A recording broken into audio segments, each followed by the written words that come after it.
Limbayat police station ખાતે એક હત્યાનો બનાવ બનવા પામેલ, જેમાં જાફર અલી છે એ ફરિયાદ આપેલ.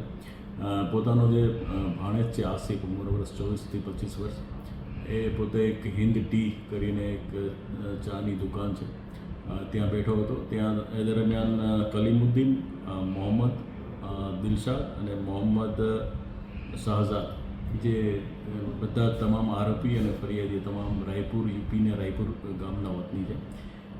આ ત્રણેય આરોપીએ આવી અને આસિફ ઉપર હુમલો કરેલો, જેમાં પગના ભાગે, ગળાના ભાગે જીવલેણ ઈજા થયેલી, જેને સારવાર દરમિયાન મૃત્યુ પામતા બનાવ હત્યામાં પલટાયેલો. અને એ જે સંબંધે લિંબાયત પોલીસ સ્ટેશન ખાતે એક ખૂનનો બનાવનો ગુનો દાખલ કરવામાં આવેલો. જે સંબંધે લિંબાયત પોલીસ સ્ટેશન ખાતેથી એના સ્ટાફ અને માણસો દ્વારા માનીય સીપી સાહેબ અને સિનિયર અધિકારીઓની સૂચના મુજબ તાત્કાલિક ટીમો બનાવી અને વર્કઆઉટ કરી અને આ ત્રણેય જે આરોપી છે, કલીમુદ્દીન, એ સિવાય મોહમ્મદ દિલશાદ અને મોહમ્મદ શાહઝાદ, એ ત્રણોની ધરપકડ કરવામાં આવેલી છે. અને આજરોજ એ લોકોને કોર્ટમાં રજૂ કરી અને વધારાના રિમાન્ડની પણ માગણી કરવામાં આવેલી છે.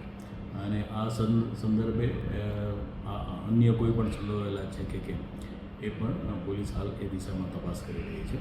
આ બનાવનું કારણ જે અગાઉ આ લોકો વિરુદ્ધ જે આરોપી છે, એ લોકોએ અગાઉ જે મરનાર છે આસિફ, એના વિરુદ્ધ સન 2025માં એક ગુનો દાખલ કરેલો. તેઓની પૈસાની લેતી દીધીના સંદર્ભે એ લોકોને ઝઘડો થયેલો, જેની રીસ રાખી અને આ હુમલો કરેલો હોવાનું એવું હાલ પોલીસ તપાસમાં જાણ્યા છે.